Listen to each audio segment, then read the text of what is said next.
We've lost Buckwheat. Are we on? For real? How are we? Good. Well, just stand there a minute. We're lighting cigarettes. Got to get Buckwheat in there. Thank you. Good. Did you want your No, cigar, thanks. your No, thanks. banjo lid or something there?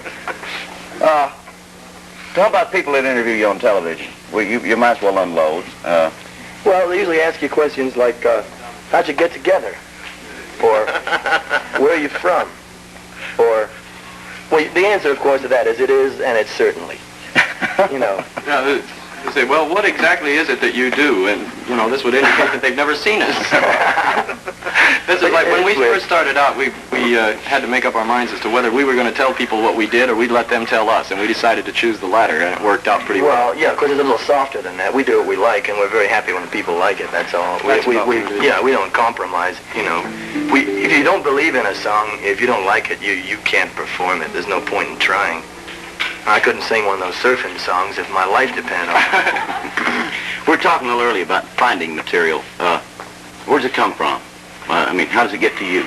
Well, a lot of different ways. Some we write, some we hear from other singers, some of it is sent to us in the mail, some we just happen to hear, say, on a record or in performance where we put together, as we are on the Hootenanny Show with so many folk performers. We have a lot of material lined up just off of that sort of thing alone. And Bud and I have both been doing this as a sort of a hobby for a long, long time. And we've gathered quite a backlog, quite a catalog of material. You hear a lot about the people walking around in the hills with the tape recorders, going back to the source. Is it still... It does happen. Can you see Burl Ives sitting out and typing all day in a whaleboat with 14 drunken sailors?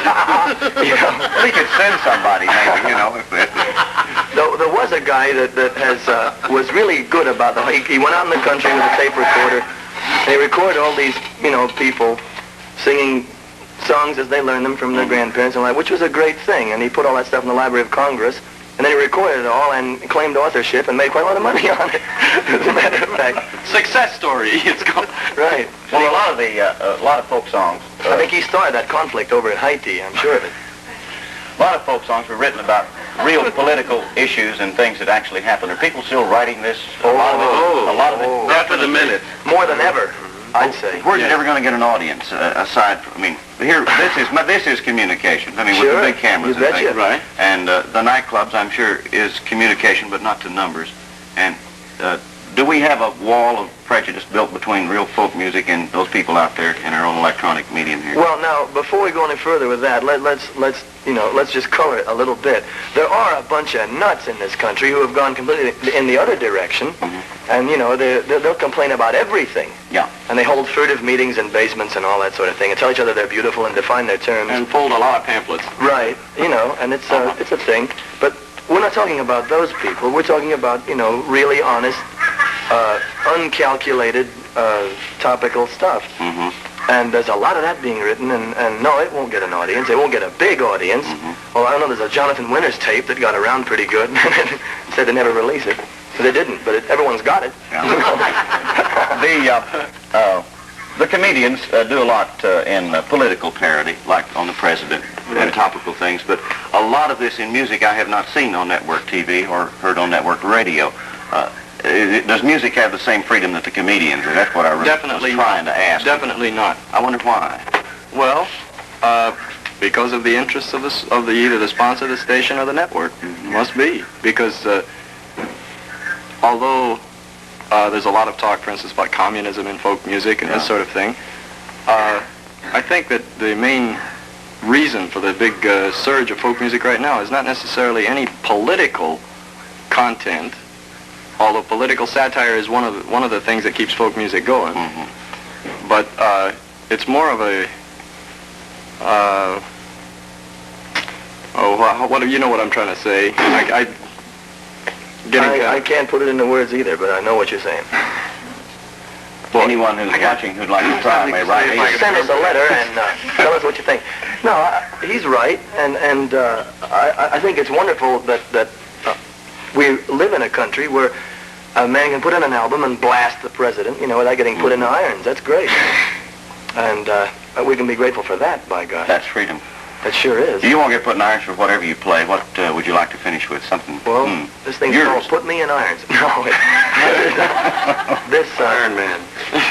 Before we go any further, I would like to say that we've done a lot of television, and on behalf of the group, I wish that all stations were as little. Hello there. Tom, hi, Tom. How are you, Daddy? All right. How are you? Bud DeShield. You know Bud? Glad to see you, You know Travis? You know Bud Buckley. How are you? You may have the chair here, Tom. Let's get it unwound from the Giddy up, he said hoarsely. He was talking about having done a lot of television. Yeah? Well, no, I'm not trying to, you can put a crown on me now if you want.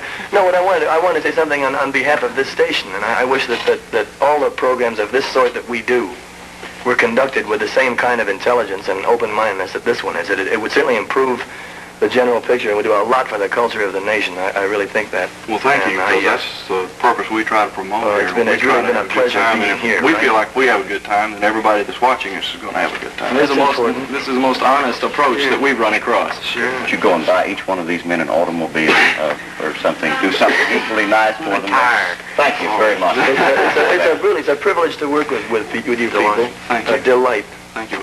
We respect great craftsmen like yourself. Now let's sing. How did we all get so wonderful? Maybe everybody out there will vote for us and we can get elected to something that plays better than this. I don't know. I'm going to cry in a minute. Right. So this is the sincere part of the show. We usually wear white nighties when we do this, but they got wine stains all over them. And I lost my tire and my candle. That was kind of bad. Blew the image right there. You want to talk about the soundtrack?